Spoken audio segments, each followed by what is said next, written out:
Hey Homeworthy, I'm Peter. Welcome to my West Village apartment. Come on in.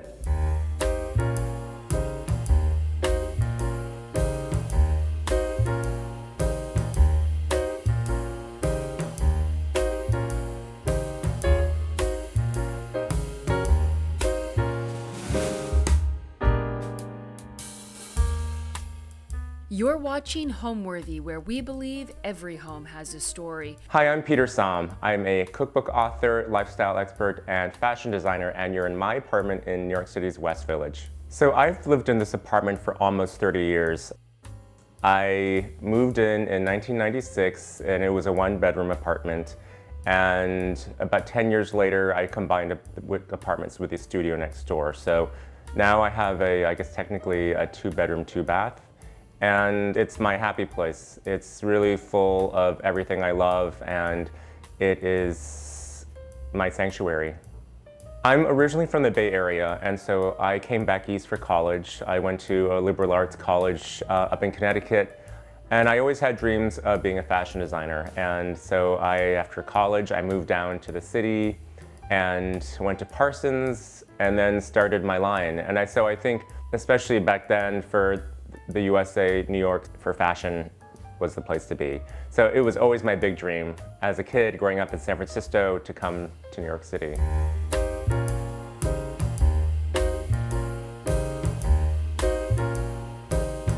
So right now you're in my living room, and I designed it really for comfort in mind, and really just for a great place to hang out and lounge.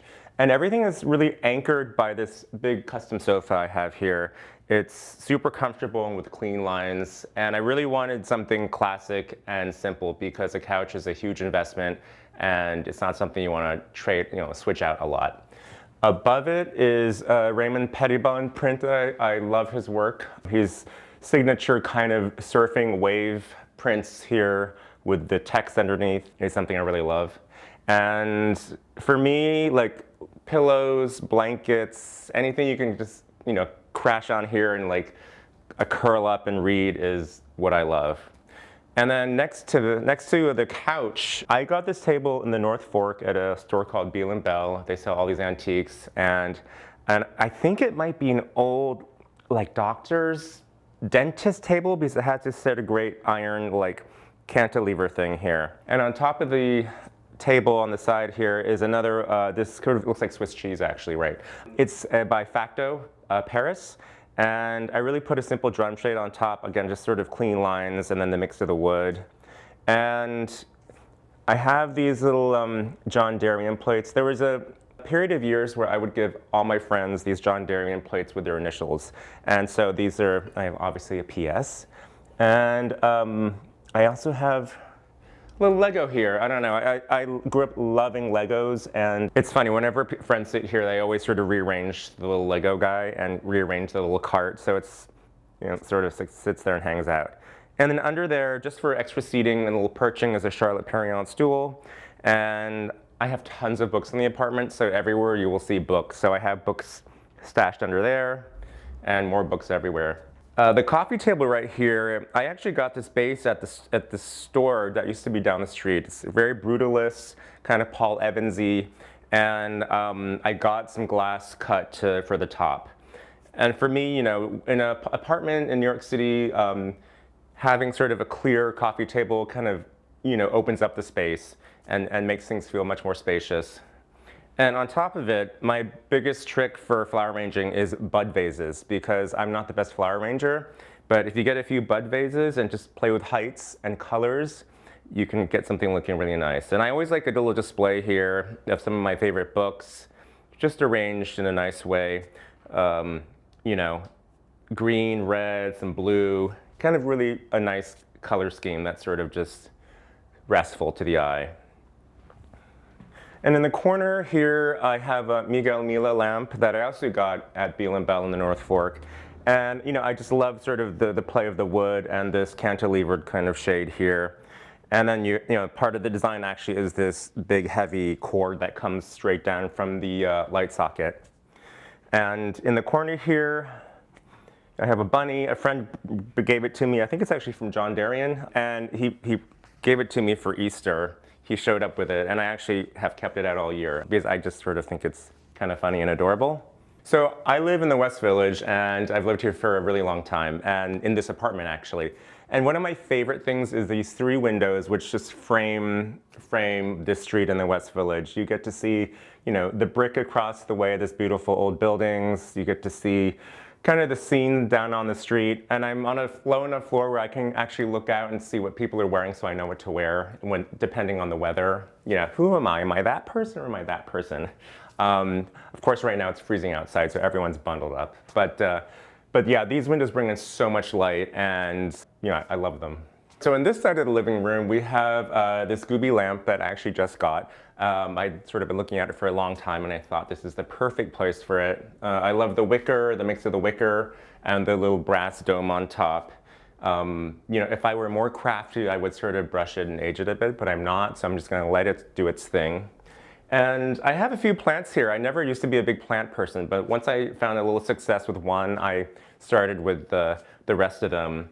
This is my latest addition. It's a Chinese money plant, and I put it on top of this Astier de Velotte pedestal from John Darien, actually, and it kind of has a nice little moment on the sill here. And then on this side, facing the couch, is a Mia Anel painting, and it's called The Gardening Arm. And it's sort of ironic that I have all the plants here because first of all, the light also comes here in the morning, so it's perfect for plants, but you know, gardening arm plants make sense. I love the color green as well as the color blue. So for me, the green is so restful, and it's sort of abstract, and you know, has these touches of red in the neutrals. And this is one of the first paintings I ever got. So it's probably been in this spot for a very long time, and yeah, I love it. And then really underneath, in terms of more books, this is another stash of books. It's a George Nelson bench down here, and I have basically books stacked underneath, on top, everywhere. I have to say these are probably the books I look at least because they're a little bit hard to get to, but I have to have them all the same, right? And then in front of them are 2 Edward Wormley chairs, and I got these chairs a million years ago at this store in Flatiron, and it's long gone. It was called Downtown Upstairs Antiques or something. I saw them in the window, and they were upholstered in this really sort of ratty original blue fabric. And I recently had them reupholstered in a Cowton and Tout indoor-outdoor fabric, actually, because I wanted them to be white, but you know, I didn't want the stain factor and the risk of red wine spills. So they're actually really durable, and they've held up really well. And then over here, in between this chair and these 2 chairs, is a little stool I got. Actually, this is also from Beal & Bell, this little wicker stool here. Again, I love sort of the 3-leg kind of thing and the texture of the top. It has a bum leg, which I haven't fixed yet, so I don't want anyone to sit on it. So I actually put a plate here. I'm really into sort of English blue transferware, and this is like a 19th century plate that I have among my collection. So I kind of put it on there as an indication that just put a glass on there, don't sit there. So hopefully nobody will actually sit on this plate. And then this chair, it's funny, I got this at Housing Works probably 20 some years ago. I walked it home, just Housing Works, just up in Chelsea. And it's a Mel Smilo chair, and I recently had it reupholstered in this leopard green Scalamandre fabric. Something kind of like wild. I think it's fun to do on a single chair. And I have it sort of floating in the room because it has a great back. You know, the back is really nice, and the profile is really beautiful. So it's 360 kind of fabulousness going on here. So this is my fireplace. It doesn't work. The lower floors don't work, but actually the floors all up from above and all the way to the top of the building, they all work. So, you know, it is what it is. There's actually an outlet behind there. So what we did when I renovated the apartment in 2009, we kind of just painted it all white, whited it out, and really did this long walnut kind of mantle that extends all the way down and around the corner, and it just expands the space so much. And instead of obviously firewood, I found this big onyx bowl from Meacock's Gardens in the Hamptons, and I thought, let's just put it right in there as a really beautiful focal point. Now above it is a mirror from Oli, and it's funny, I had this space blank. I didn't have anything up for probably 5 years because I was just looking for the right mirror to put up there. And for me, it was really more about collecting things and over time and getting what I really liked instead of buying everything at once. And so this mirror, actually, the dimensions were perfect. It kind of has these Giacometti vibes with this sort of sculptural frame and this sort of gessoed white kind of finish. And I love it so. What I really love about this mantle is it goes the length of the fireplace and then it actually wraps around the corner, so it really does expand the space. And on here, I have some more of my favorite things.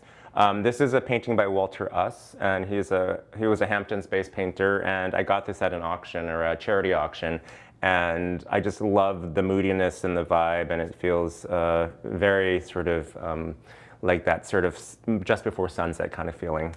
Up here we have a Danish candelabra. It actually, I'm gonna make it fall apart, but it actually just hangs on a hook like that, which I kind of love. And then, wait, hold on, is it gonna stay? Oh my God, they're gonna fall off. And then you have to find like tiny little 1/2-inch candlesticks, which are very finicky, as you can see. Anyway, it'll stay there. And then over here, just a few more of my little objects. You know, I love candlelight, especially when I entertain. Candlelight is everything. Everybody looks great in candlelight. That's just the facts. So I have also this candlestick here that has the brass that reflects light. And down here, again, some more art. This is a Mark Rochon. This is kind of one of his signature earlier paintings, prints actually, that has this forced perspective and these rainbow sort of vibrant colors. And fun fact, we actually grew up in the same town, so. My design style for my apartment really is personal. I would say it's curated, it's collected, and it's comfortable. And for me, the most important thing, is really comfort. I need a big couch to lie on. I need, great things to look at. I need my friends who come over to relax and enjoy themselves. So I think that's really the most important thing, a welcoming, comforting place that just feels like me.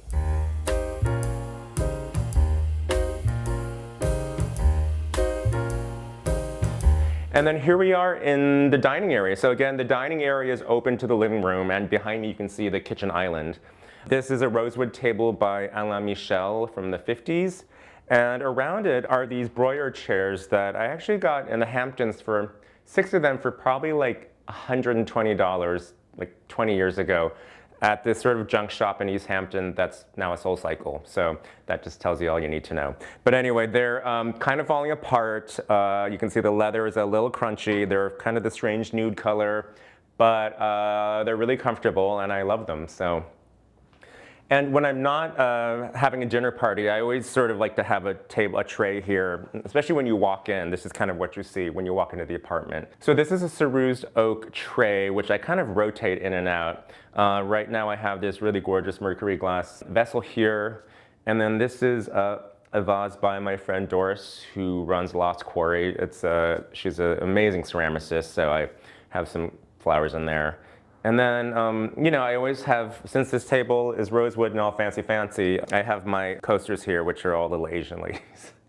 And I probably got this like a million years ago at Pearl River, but I love them, so.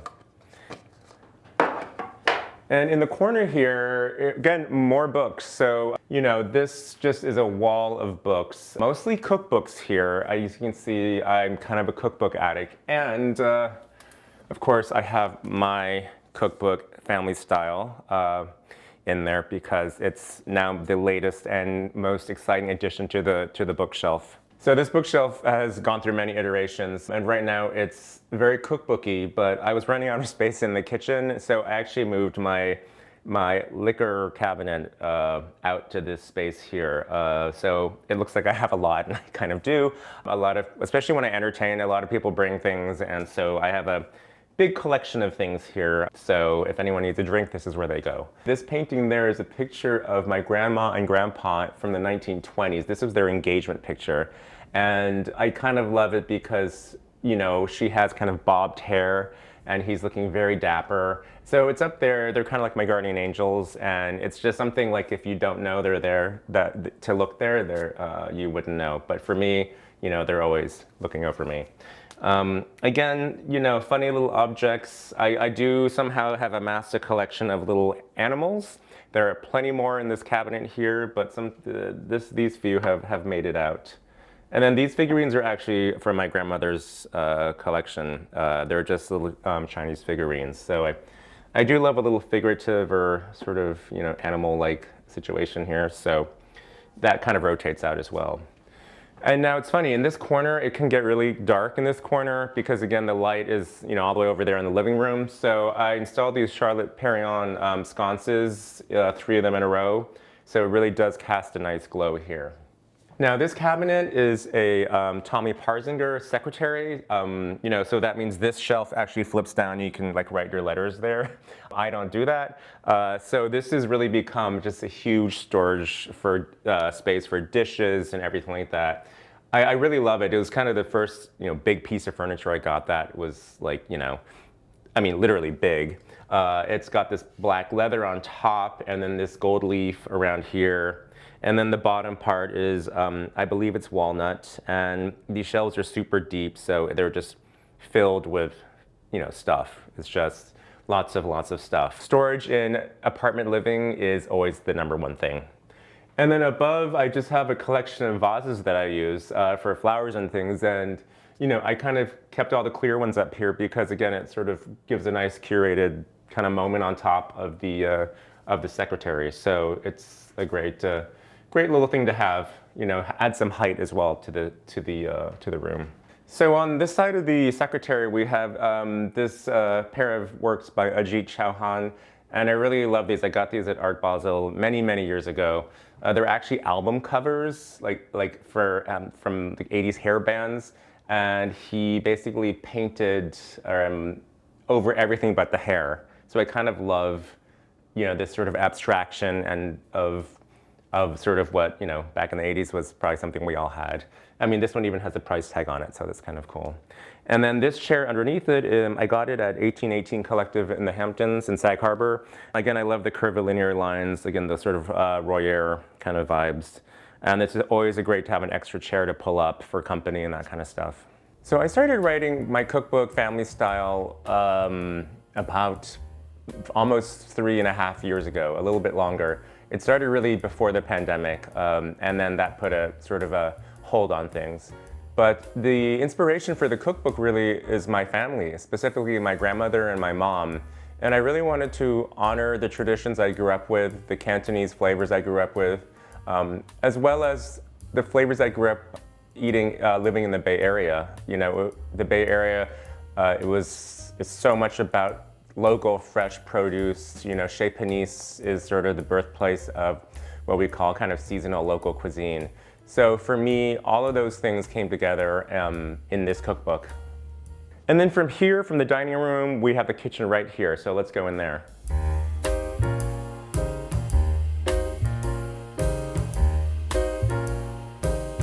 So now we're in my kitchen, and again, like I said, when I combined these two apartments, I was able to take over the foyer of one of the apartments and almost more than double the size of this kitchen. So this is my dream kitchen.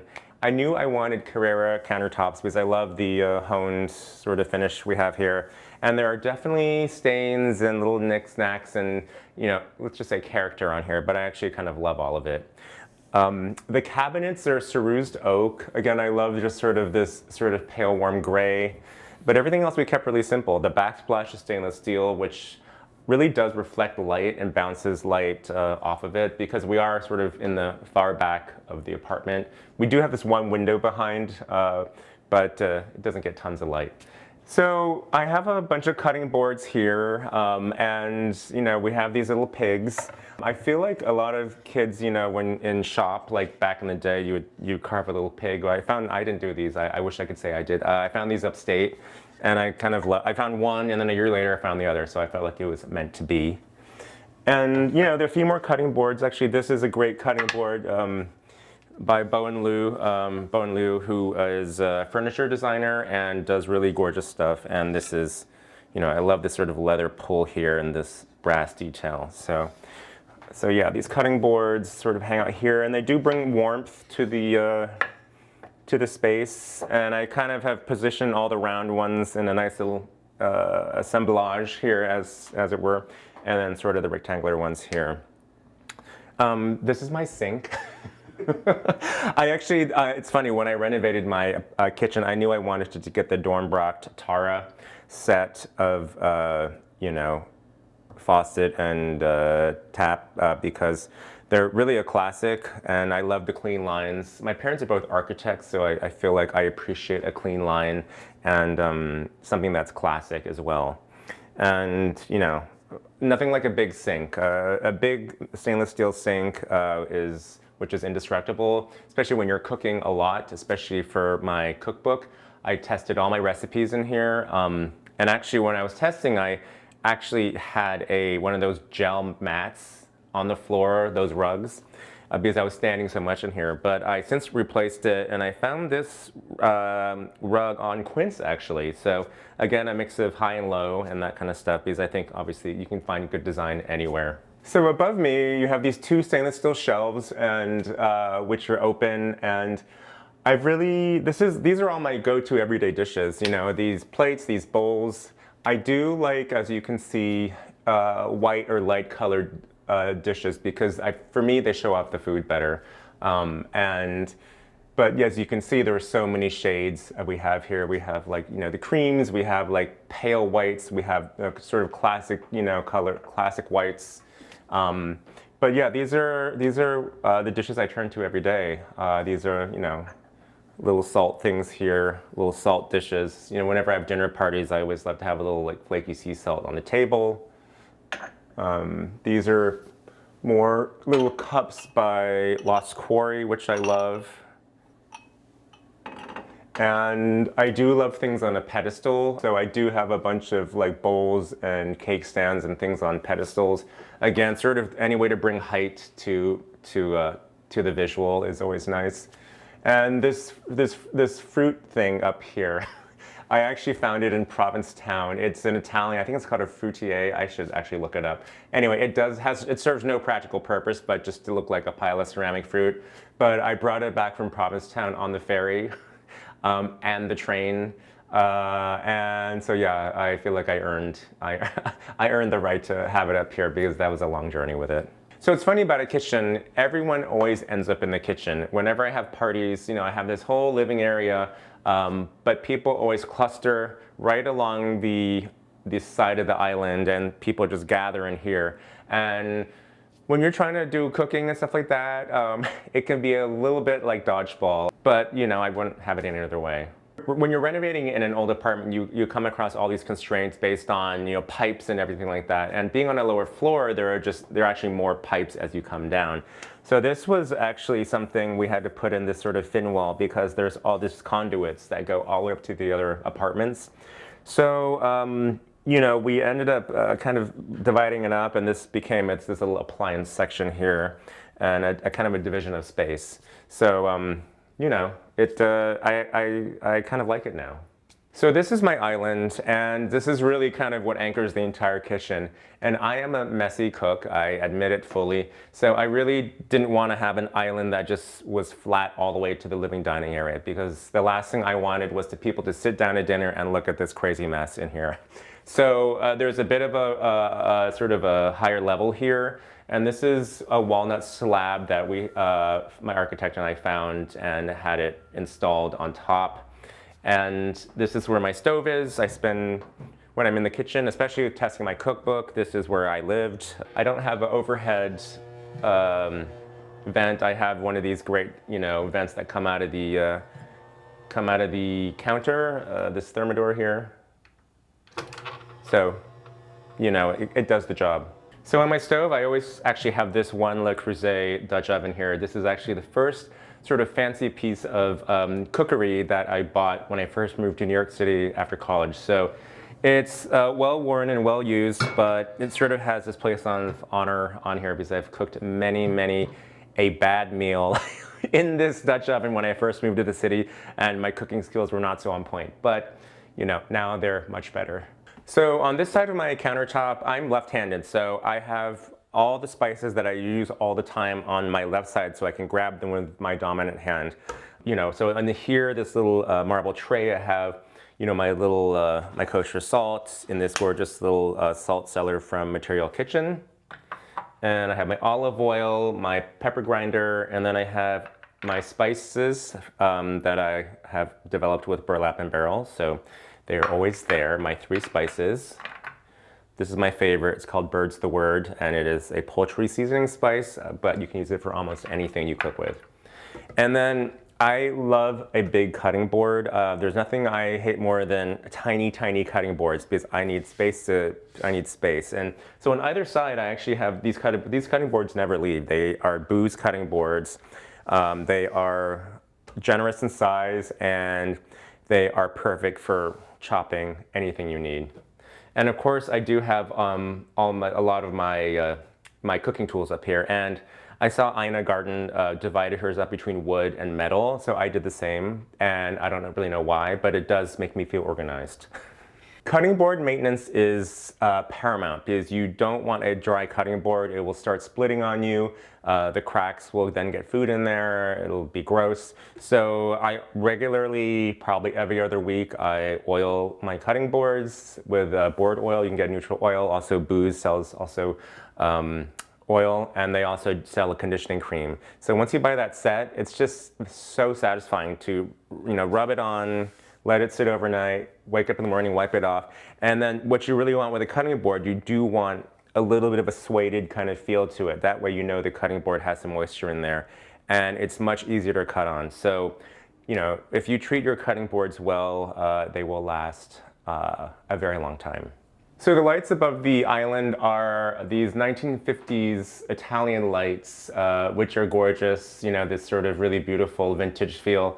And we had custom arms built to attach them to the ceiling. And what's really kind of cool is these arms can actually rotate. So I don't often rotate them, but we did feel like, why do they rotate? We decided they would rotate because, if furniture moving in and out, sometimes you need to shift things around. But I really just love this angle here. And we were also constricted with certain lighting, lighting and wiring issues with the ceiling, which is why we kind of had to come from the back and down here. So, it was sort of a design problem that became a design feature. So this door here used to be the original entrance to when it was a 1-bedroom. So this really was what the foyer used to be. So there were sort of all these odd spaces, and because of that, I was able to sort of carve out this walk-in pantries. I have shelves in here. These are actually metal shelves from a restaurant supply company on Bowery. I have a Sub-Zero wine fridge snuck in here. And then I got this sort of metal rail here from actually Pottery Barn, which I could hang, my aprons on, my tote bags, different sort of like cast iron things. So again, for apartments, storage is key. So any nook and cranny I can find to store something I'll find a way. So we're on the front side of my island. Again, I raised it up a bit so you wouldn't see the mess when you're in the other parts of the living dining area. And again, storage, storage, storage. So this side has a shallow shelving where I have all my stemware, my glassware. This side has candles and things. It's a little messier, but as you can see, I have a lot of candles. Having it all built in really kind of makes it feel seamless. And then I have these little niches here to keep clean, or in this case, I have some artwork displayed right there. My favorite room in the house would have to be the den behind me. It's a really cozy space. I know in the UK they might call it a snug, like a little cozy room where you just sit there and have a sectional in there that was custom built to fit the space, and the TV's there, and I've had lots of great naps there.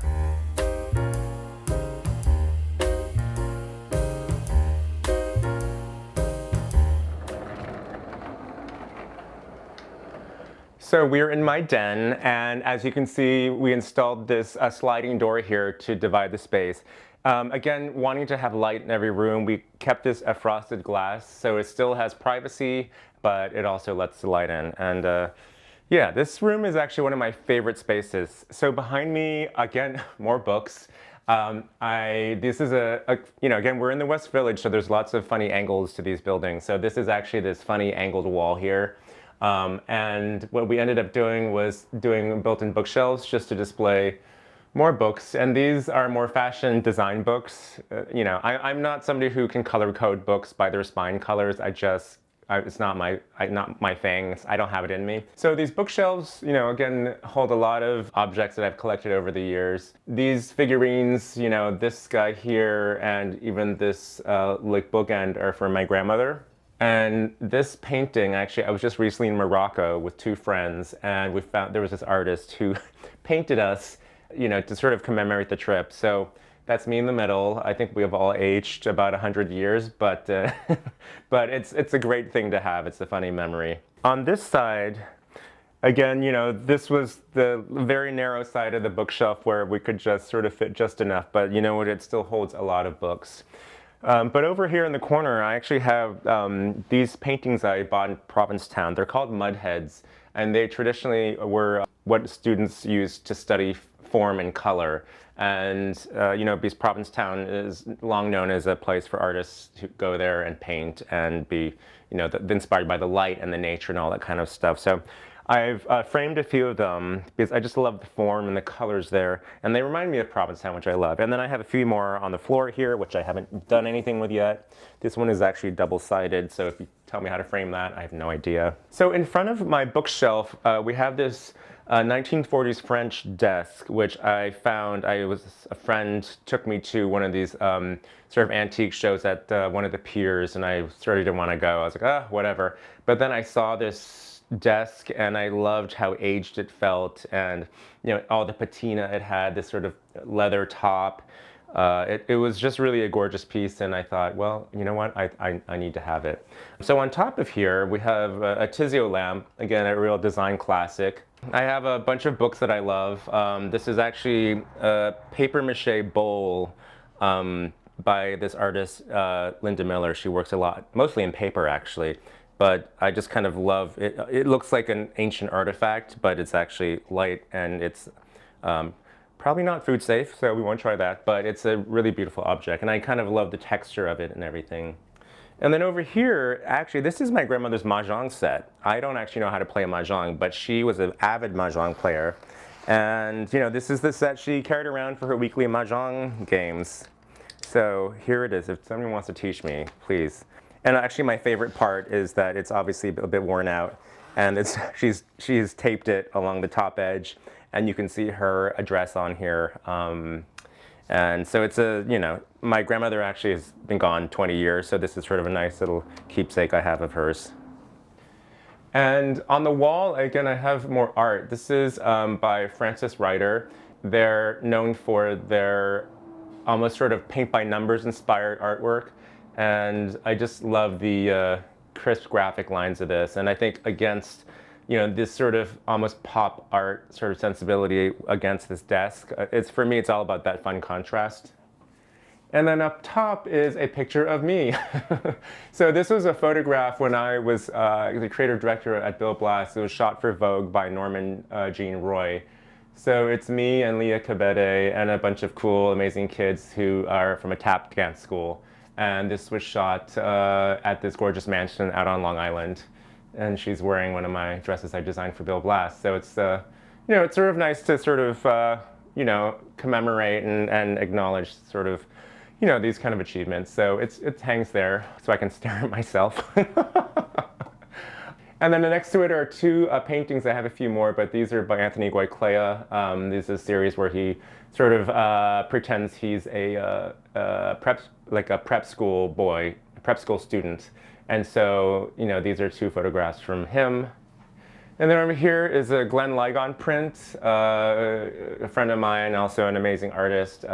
So this is one of his earlier prints from '03, actually. And it has text in here. I love text in artwork. I love sort of writing, the act of writing. So that's there. And then this chair right here, again, it's always nice to have more occasional seating. And this is from actually this little antique shop that is long gone in the East Village. And I walked in and I thought I really loved this sort of, it's almost like horsehair, like a Jack Leonard Larson style upholstery in this sort of horsehair, and then all the nail head trim. And again, this sort of curved lines. I really love it. And this chair has been with me. This chair has probably lived in every room in the house in some form or another. So right now it's here. So here we have the TV, you know, and I sit on the couch right over there and, you know, watch Jeopardy and eat Chinese food. Who doesn't, right?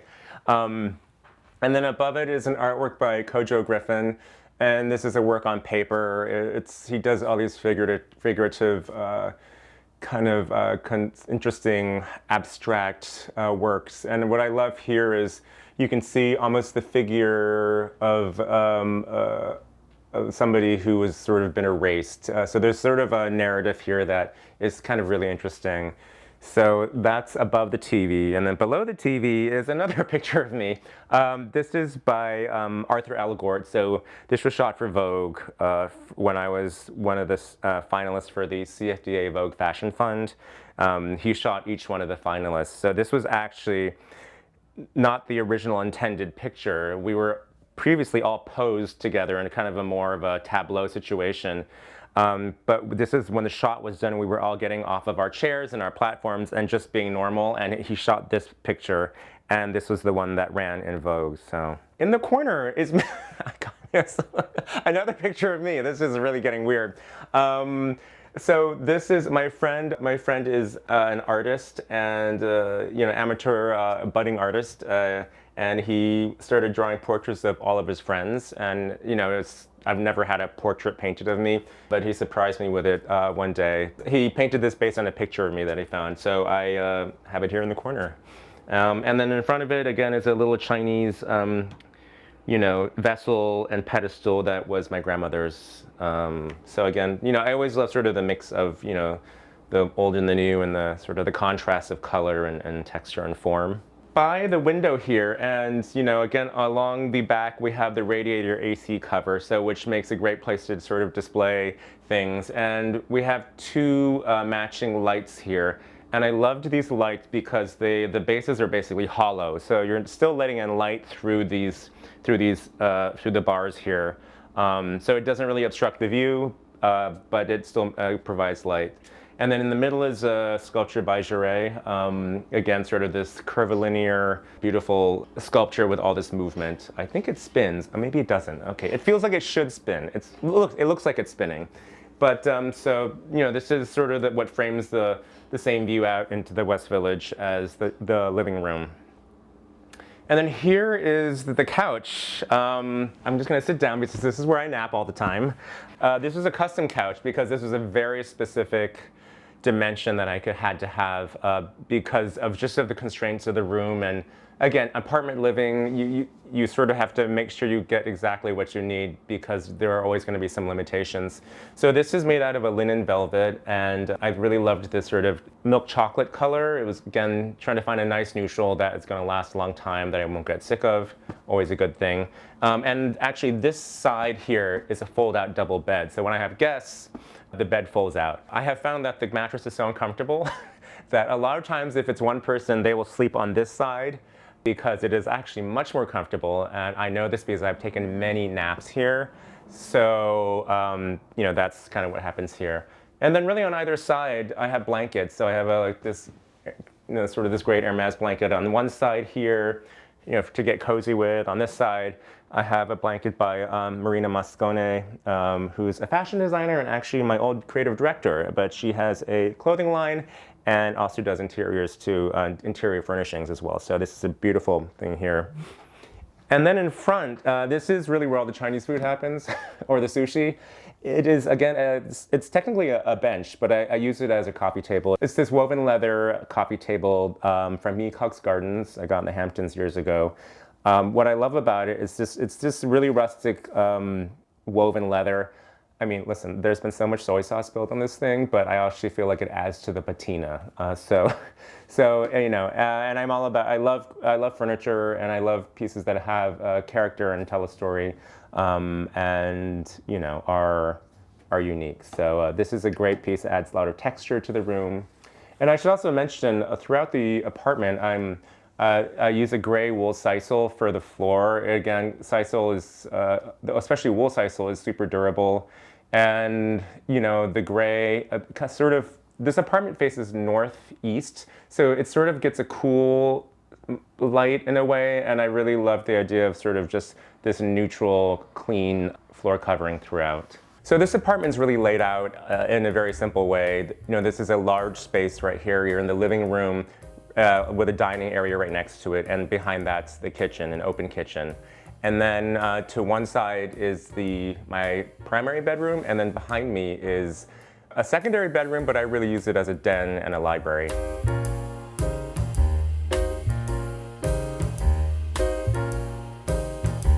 So we're here in my entry foyer, and this is actually the front door. So now when I combined the two apartments, this was the apartment to the studio.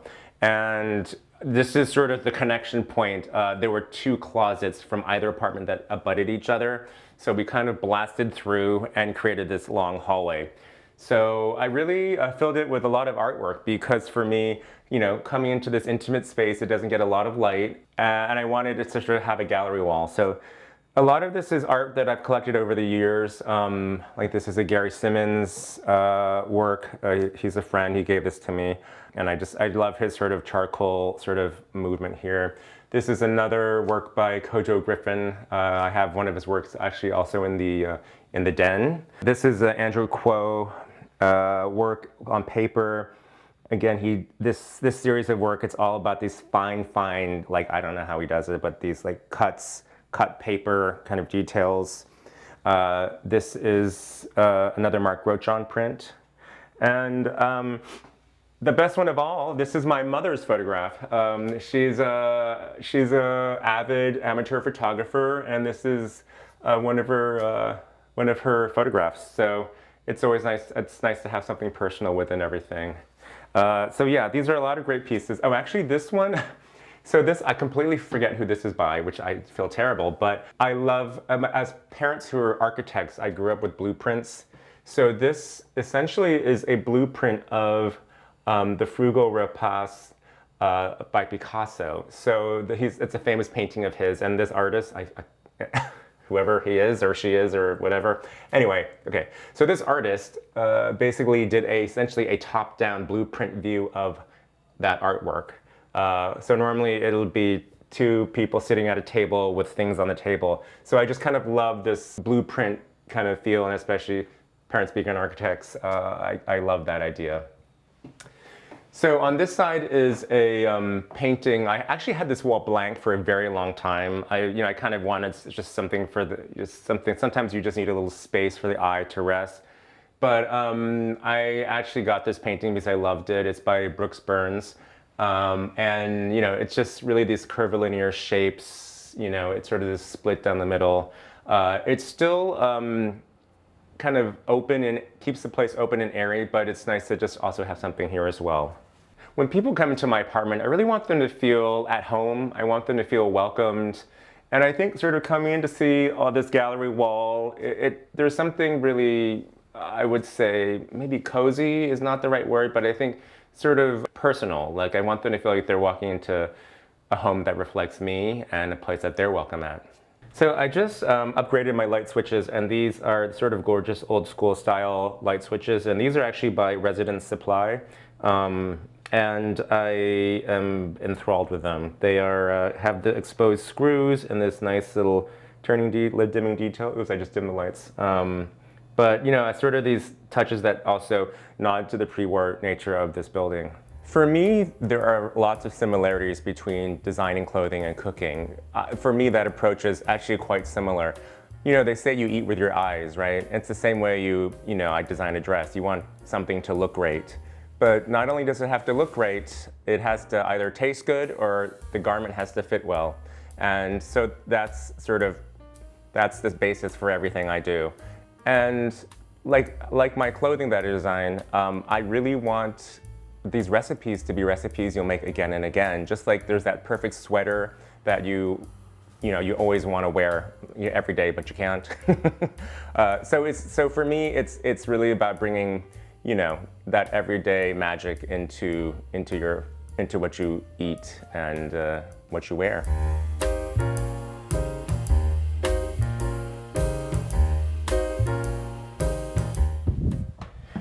So now we're in the primary bedroom, and as you can see, most of the doors in my apartment have glass panels in the middle. And again, this is just to bring light into all parts of the apartment. Especially coming in from the foyer where there's no windows, this was a great way to get light in, but again, still privacy. And as you can see behind me, when I renovated the apartment, I really needed storage, obviously. And so we did all these built-ins out of walnut. And I wish there was room for a walk-in closet. That would have been lovely, but it's actually okay. These tall doors, again, just, hold as much clothes as I can fit in, basically. And, we mirrored these again, this reflects the light, it bounces the light back out, and it just creates a much more open space. So here's my bed. I like white sheets. For me, it's sort of like that idea of, a great hotel, and it's always white sheets. So there's always some kind of hotel stripe. So right now I have these are, I think, actually Hudson Gray sheets with a gray stripe on here. The bed is really simple. It's from Williams-Sonoma Home. It's a kind of a gray flannel feeling. Again, I love grays, I love blues. So on the side, we have these Prouvé lights, which are great because they pivot a bit, and I'm a great proponent of getting into bed at like 9 o'clock and reading and staying in bed and just being cozy. What am I saying? I'm watching YouTube videos for like 3 hours, basically. But anyway, so these are great lights to have on the side here. And then over here we have this sort of vintage 1920s. These, I think, were actually doctor's office tables that, used in doctor's offices. So I got them because I love their smaller size and the shelving and everything like that. And on top, I put a little cerused tray on top. And I think one thing I think we should all take away from this is the fact that trays have a lip on the side, because I think at night when you put your lip balm down, everything just rolls off the floor. So it's a nice way to catch anything you might want to put on your bedside table before you go to bed. So over on this side, we have a mirror by Lemieux SC. It's founded by Christian Lemieux, who I actually went to Parsons with. But I love sort of this sort of organic shape here, and it's sort of white on white with the walls, and it sort of provides a nice place to sort of just check yourself, to make sure you look cute. This is the door to my bathroom, and as you'll see, I do have glass in here. When we renovated the apartment, we wanted to keep as much of the original features as possible. So this is actually the original door and the original door handle, but we punched out the center and fitted in glass. It still provides privacy and everything, but again, any way we could achieve getting light into sort of a very small bathroom was really important to us. So now we're in front of where I keep more clothes. This is a chest of drawers by Egg Collective. And I really love this Carrara marble top, and you can see how they've kind of, delineated sort of this demi-lune curve here for this leg support. I think it's a really beautiful piece. On top of it, these are works by Dana Piazza. And what I love here is he uses marker, and he just very, very slowly draws the line and then draws like overlapping just the slightest bit on the next line. And so these are, it kind of reminds me of like the artist Agnes Martin or other artists who just spend a very long time doing a very, very simple thing. So the amount of concentration and thought that has to happen here is something I would not be able to do. But I love them because they're actually very restful. My bed faces these, and they are super calming, and I love the colors as well. So this is my tray, which is a big mess. So I feel like it's okay to have a mess sometimes, and this is where my mess lives. It's actually gotten worse. I was just recently at a party for a friend. It was held at the Pan Am Hotel, and it was a Mad Men theme. And so we were given like fake cigarettes, which I don't smoke. We were giving little bottles of vodka. We were giving Tylenol. So when I came home, I just kind of threw them on here. I thought it was just super funny. So, and then this pin here, which is Lush, which, I mean, am I Lush? I don't know. Maybe I am. But this was from another trip where my friend gave me this pin that says Lush. And so I kind of, have a bunch of knickknacks here.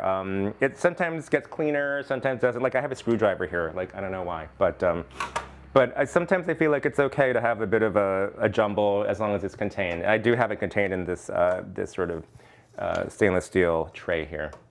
And on the other side here is this cork lamp. I completely forget where I got it from, but I used to have it in my office. And because it's corked, you could actually pin things to it. So I would often pin like notes to it or like postcards.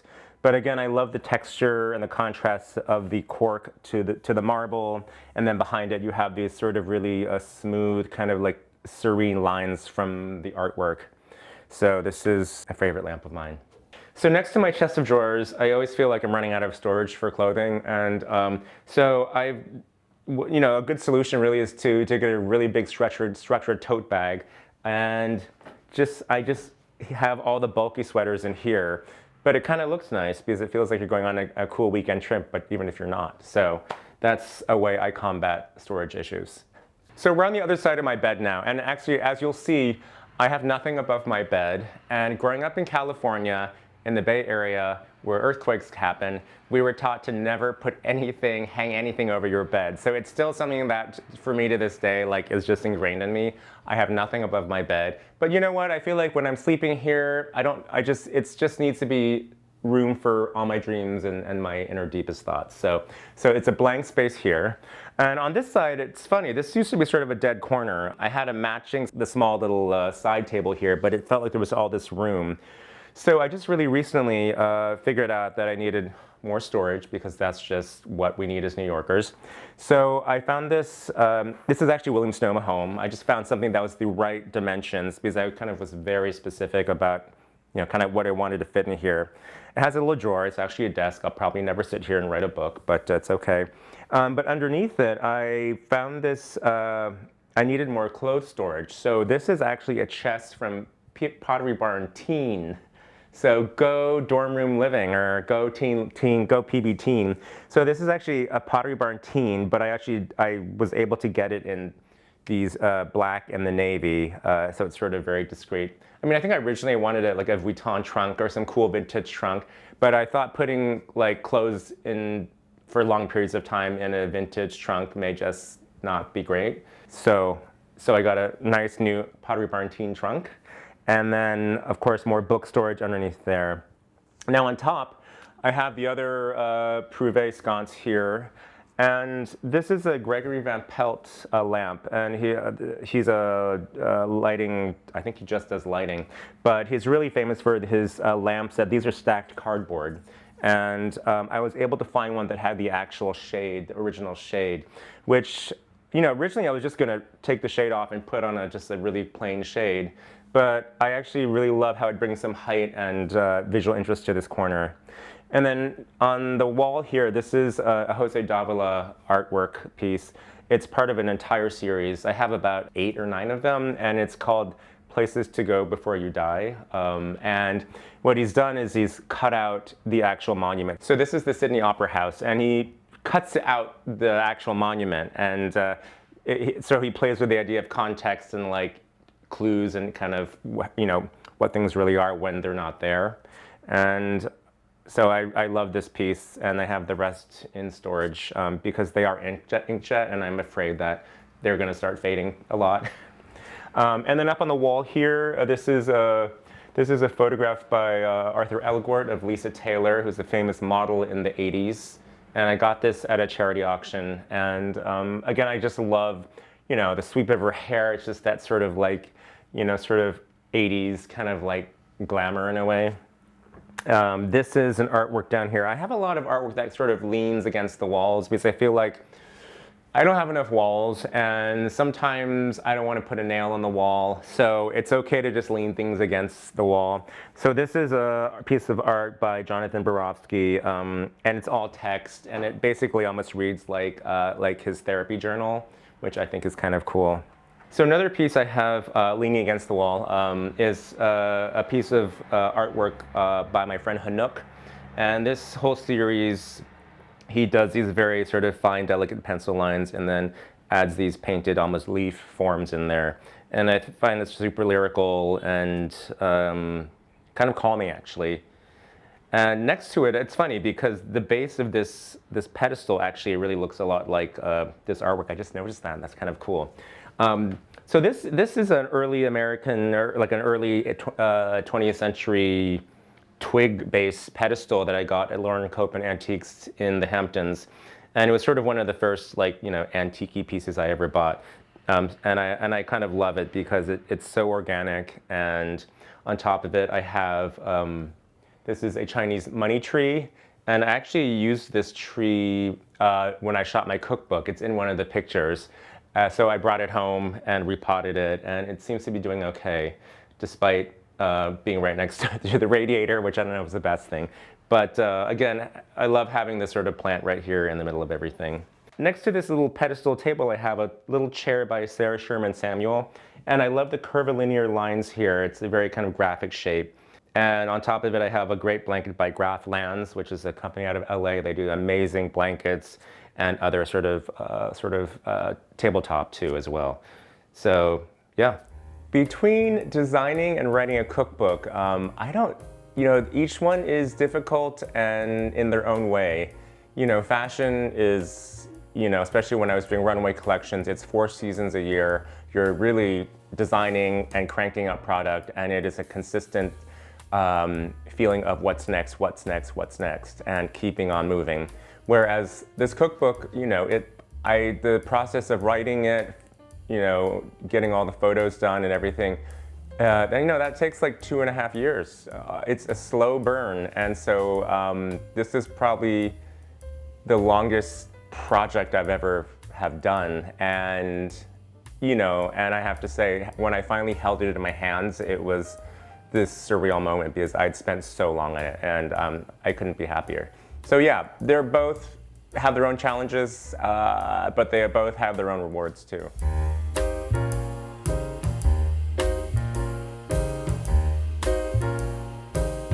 So right next to this is, again, this used to be the studio I turned into my primary bedroom. So my office used to be this tiny little kitchen. So let's go in, shall we? And I think only one of us can even fit in here. So this used to be the kitchen of this little studio. So talk about a small kitchen. So I was able to take the space and turn it into my office. And this is probably one of my favorite spaces besides my den, because I sit here, I wrote most of my cookbook right here. I can look out the window and I see, you know, West Village life. And it's, you know, everything happens here. This is sort of command central. So, you know, we had these bookshelves put in with books that I've turned the spines to the back because the sun does come in here, and they're probably already bleached, the spines, but I've turned all these spines to the back, mostly because, not aesthetically, well, aesthetically it's quite calming, but the sun does come in here in the morning, and I didn't want the sun to bleach the spines. I mean, a lot of these books are so old, the spines are probably already bleached, but I kept it this way because it's quite nice. So this is really where everything happens. Along the back, this is a piece of Homosote that I covered in a fabric from my collection many years back. And for me, it's really a great place to put, you know, memorabilia, like photo booth photos with friends. I've kind of amassed a lot of name cards from different like banquets and, you know, things I've been to. So I've collected those, you know, in case I forget my name, you know, it says it right there. I have the Mona Lisa here. And this is actually one of the dining chairs. So I have 5 out there and 1 in here. So when I need this one, I bring it back out there. And then on this side, I have a big piece by Adam Pendleton, and it just takes up the whole wall, which I love. It's super graphic, and I think sometimes in a small space, you just want to go really graphic and really bold. So that really frames the space here, and it's quite an inspiring piece, especially when I'm sitting here typing away. I love it. Oh, and you know, in the other room, you saw that Arthur Elgort picture of, you know, me in Vogue. Well, this was originally what they had intended to run. So this is the picture where we were all sort of posed in sort of this party scene. But, you know, as you can see, I think the other one has such an immediacy. You know, we were all sort of just coming down from these positions, and that was the one that ran. But I have this one here. And another little piece. This is my friend Christy, one of my closest friends. These are Polaroids that she framed for one of my birthdays. So it's always fun. I mean, back in the day, you know, we didn't have iPhone. I mean, I sound ancient, but we didn't have iPhones. So we had a Polaroid camera randomly, or you just had your camera. So it's nice to sort of have these moments that were, you know, not really always captured and framed. So it's really a nice memento piece. Let's see. Up here, I save all my ribbons that I ever get from anywhere, because you just never know when you're going to need a ribbon for something. So this Hudson Grace piece has become my ribbon catch-all. I think there's other stuff in here as well, like random postcards and things, but it's definitely where all the ribbons live. And yeah, I think, you know, this is, again, more framed photos, boxes. These shelves I got at a store called Mizaplizik, which is long gone, but they sold all this great home stuff. So I've used these little drawers for everything, and I've had these drawers in my office, and I've used them for absolutely everything. So they are really quite useful, and you know, if you can come across a tiny little drawer to corral all your stuff, this is how you do it. For me, home means a place where you can be completely yourself. I think, you know, when we all go out in the world, there's a little bit of armor you put on of who you want to be and what you want to present to the world.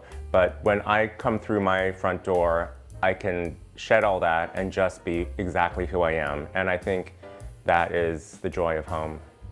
Thanks for watching. Be sure to go to homeworthy.com for exclusive content, shopping guides, and so much more.